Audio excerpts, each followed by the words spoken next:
বিপজ্জনক এবং অবৈধ পথে ইউরোপ যেতে বাংলাদেশিদের ঘিরে লেনদেন হচ্ছে ২৫০০ কোটি টাকা। লিবিয়া হয়ে সমুদ্রপথে বাংলাদেশি তরুণরা ইতালিতে যাবার বিপজ্জনক পথে পা বাড়াচ্ছে।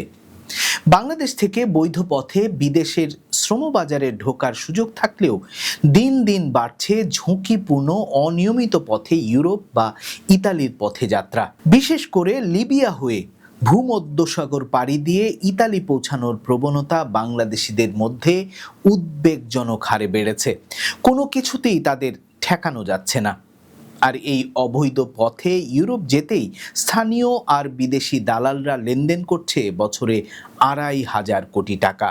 সুইজারল্যান্ডের জেনেভা ভিত্তিক গবেষণা সংস্থা মিক্সড মাইগ্রেশন সেন্টারের সাম্প্রতিক এক গবেষণায় বিশ্লেষণ করে দেখা গেছে ২০২৪ ও ২৫ সালে ইতালিতে সমুদ্র পথে যাওয়া অনিয়মিত অভিবাসীদের মধ্যে বাংলাদেশিরাই ছিল সবচেয়ে বেশি, যা মোট সংখ্যার প্রায় ৩১%। প্রতি বছর ১২ থেকে ১৪,০০০ বাংলাদেশি এই পথে ইতালিতে পৌঁছায়, যদিও সংখ্যাটি দেশের বৈধ শ্রমবাজারে যাওয়া ১০ লাখের তুলনায় অনেক কম। তবুও প্রশ্ন থেকে যায়, যেখানে বৈধ পথে বিদেশ যাবার সুযোগ রয়েছে সেখানে কেন এত ঝুঁকি নিচ্ছেন দেশের তরুণরা? গবেষণাটি বলছে বাংলাদেশের তরুণরা মধ্যপ্রাচ্যের বদলে ইউরোপ যেতে মরিয়া। অনেকেই শুরুতে বৈধ বা আধা বৈধ পথে বিদেশ যাবার চেষ্টা করেন, কিন্তু অনেক বেশি খরচ, দীর্ঘসূত্রিতা বা ভিসা জটিলতার কারণে তারা শেষ পর্যন্ত দালালদের মাধ্যমে অনিয়মিত পথে বিদেশ যেতে বাধ্য হন। দালালেরা অবৈধ পথে সাগর পাড়ি দিয়ে ইউরোপ যেতে চাওয়াদের সরাসরি দুবাই হয়ে নেয় মিশরে, তারপর মিশর থেকে লিবিয়ার বেনগাজি শহরে। এছাড়া শ্রীলঙ্কা হয়ে দুবাই, সরাসরি তুরস্ক হয়ে লিবিয়া বা মধ্যপ্রাচ্যের নানান দেশ হয়ে লিবিয়ায় নেওয়া হচ্ছে বাংলাদেশের তরুণদের। এসব তরুণেরা লিবিয়া হয়ে ইতালি যেতে ১০ থেকে $১৪,০০০ পর্যন্ত খরচ করেন, যা জোগাড় করতে হয় পরিবারকে বা স্থানীয় মহাজনদের কাছ থেকে ঋণ নিয়ে।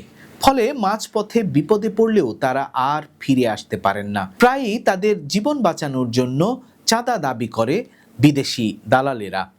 লিবিয়ায় পৌঁছানোর পর তাদের পড়তে হয় কঠিন বাস্তবতায়। ভিনদেশি দালালদের কাছে কেউ কেউ আটকা পড়েন, জিম্মি হয়ে যান। লিবিয়ায় নির্যাতন বা জোরপূর্বক কাজ হয়ে ওঠে অনেকের নিত্যসঙ্গী। অনেকে আবার ডিঙ্গি নৌকা বা প্লাস্টিক বোটে সাগর পাড়ি দেওয়ার সময় প্রাণ হারান, আবার কেউ প্রাণ হারান লিবিয়ার মরুভূমিতে। মিক্সড মাইগ্রেশন সেন্টারের গবেষণায় বলা হয়েছে, এই পুরো যাত্রাপথটি একটি শক্তিশালী নেটওয়ার্কের মাধ্যমে পরিচালিত হয়। বাংলাদেশের দালালের লোকজন টাকা সংগ্রহ এবং টাকার ব্যবস্থাপনা করে। মধ্যপ্রাচ্য বা অন্যান্য দেশে ট্রানজিট সমন্বয় করা হয়, আর লিবিয়ায় স্থানীয় দালাল চক্রগুলো নিয়ন্ত্রণ করে পুরো প্রক্রিয়া, যার মধ্যে রয়েছে আটক, মুক্তিপণ আদায় ও সমুদ্র পথে ইতালি পাঠানো। গবেষণা বলছে, কেবল সীমান্তে কঠোরতা বাড়িয়ে এই প্রবণতা ঠেকানো সম্ভব নয়, বরং বৈধ অভিবাসনের সুযোগ বাড়ানো, দালাল চক্র নিয়ন্ত্রণ এবং অভিবাসনের খরচ কমানোই হতে পারে কার্যকর সমাধান। গবেষণাটিতে বাংলাদেশের জন্য স্পষ্ট বার্তা দেয়া হয়েছে। তাতে বলা হয়েছে, বিদেশে কাজের সুযোগ থাকলেও দেশের তরুণদের অনিয়মিত পথে যাবার যে ঝুঁকি, এখনও সেটি বেশি। এই ঝুঁকির ভার শেষ পর্যন্ত বহন করতে হচ্ছে অভিবাসীদেরই, তাদের জীবনের বিনিময়ে।